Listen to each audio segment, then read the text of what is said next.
I'd like to spend a few minutes talking to you because I've got a story I think you want to hear. It's about the new Metropolitan, and I'm sure you're excited and enthusiastic about it. If you've already driven it, you certainly are.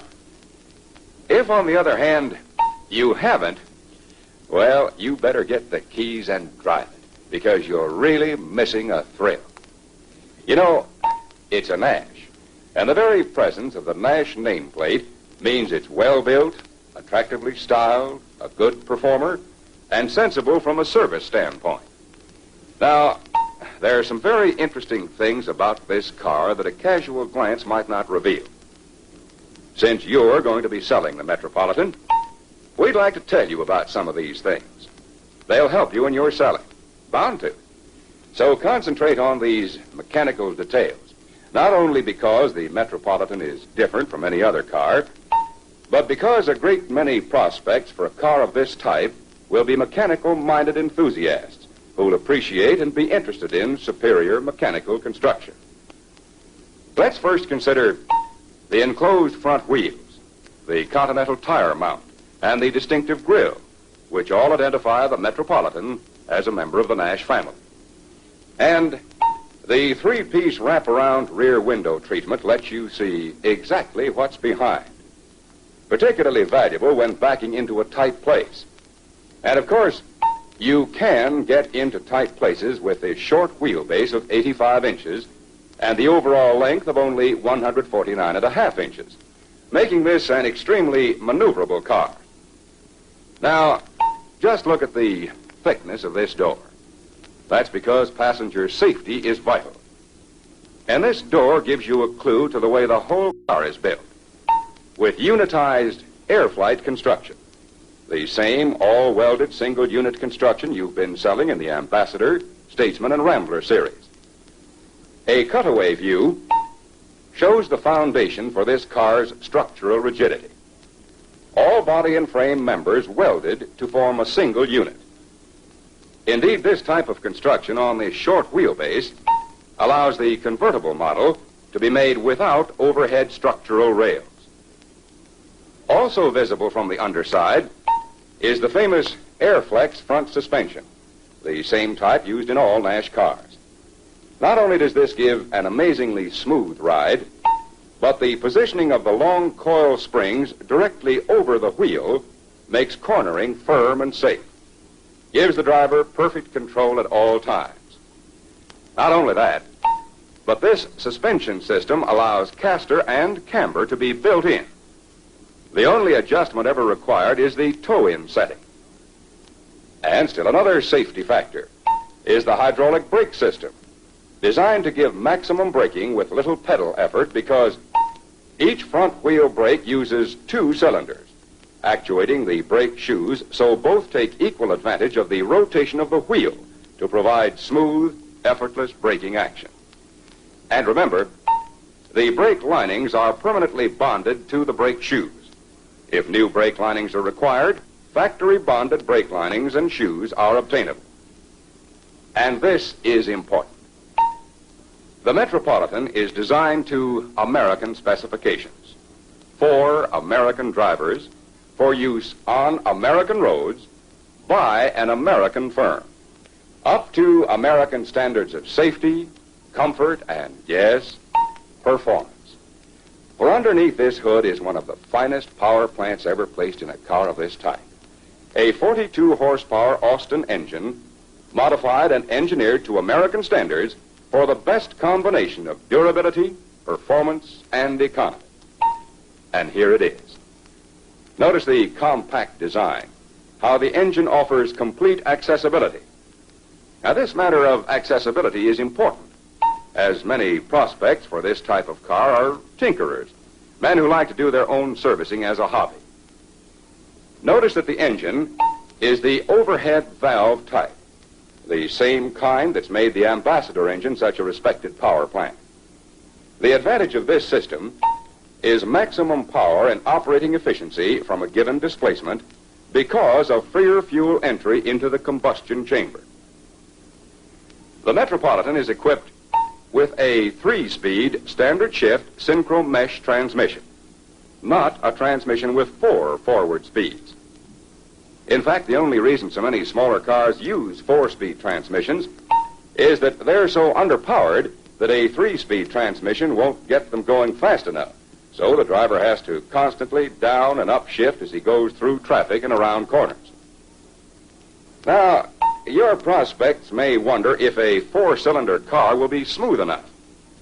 You should tell them that the type of counterbalanced crankshaft used in the Metropolitan engine, as well as the use of rubber engine mountings properly located, results in exceptional engine smoothness.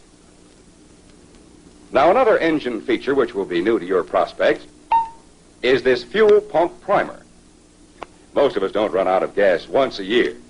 But if we do, we may have trouble getting started again after refueling. But with the Metropolitan, all you do is pump this primer a few times and you're ready to go, without the risk of running down the battery trying to pump gas with the starter. And speaking of pumping gas, this tube is a deflooder, a relief tube for quickly and automatically draining the carburetor of excess fuel in case you should accidentally flood it. The carburetor itself uses a manual choke, but with a unique automatic throttle pickup linkage to speed up the engine when it's choked in order to eliminate stalling. Now for the electrical system. Your Metropolitan uses a 12-volt electrical system instead of the usual 6-volt system. The use of a 12-volt system offers many advantages to the owner.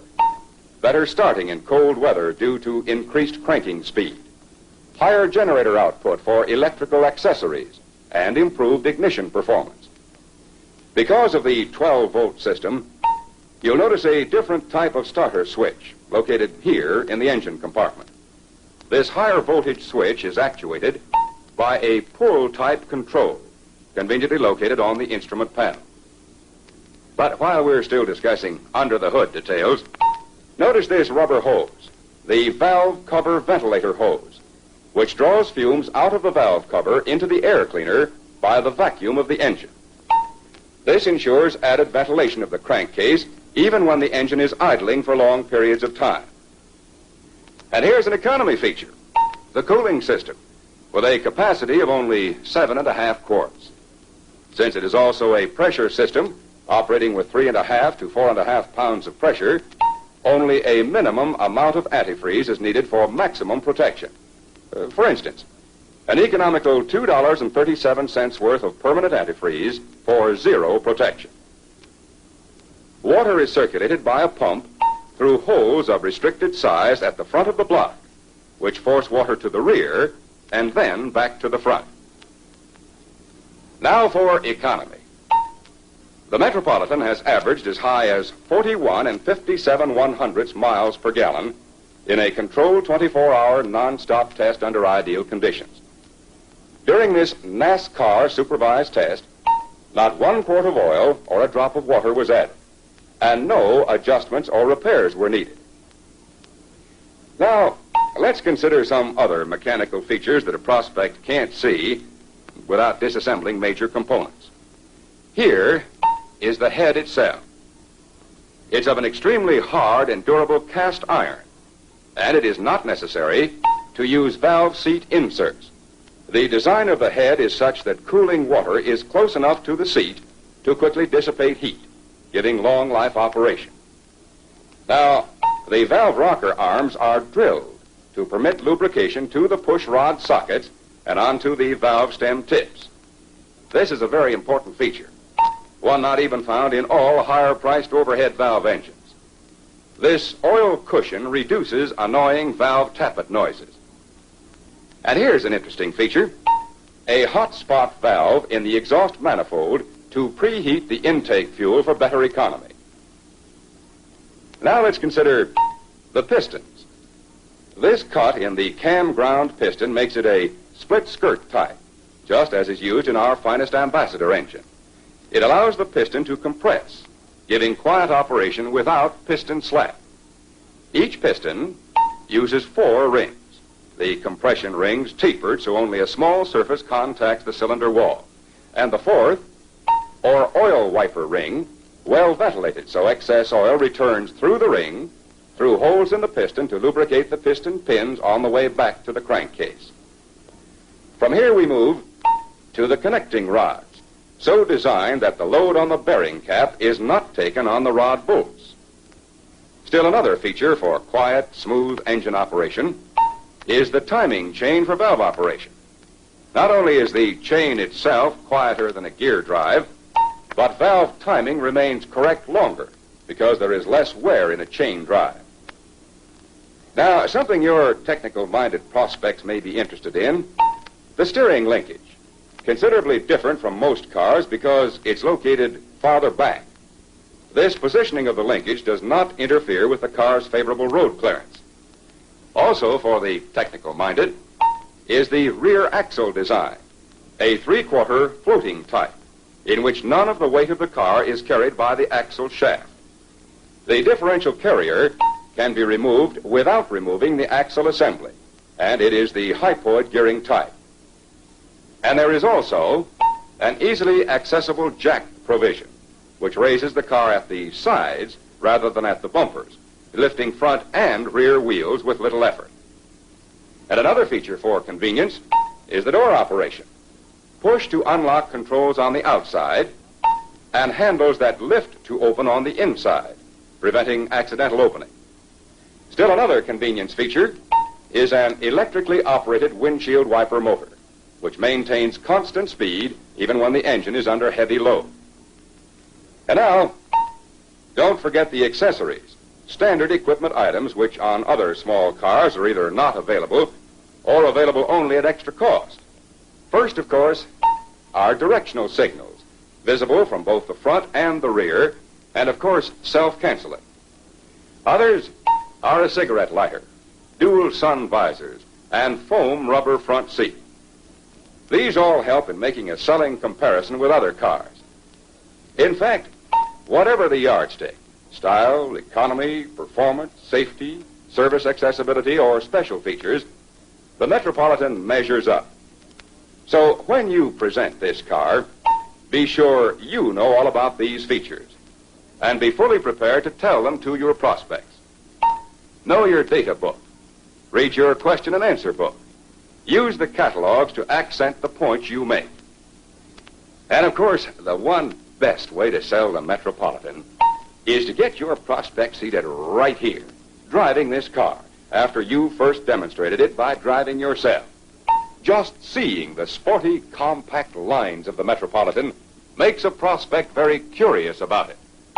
Just knowing about some of the mechanical and convenience features that you can point out makes a prospect appreciate its design and craftsmanship. But actually driving the Metropolitan makes anyone, you, me, or your prospect, actually want to own this amazing car.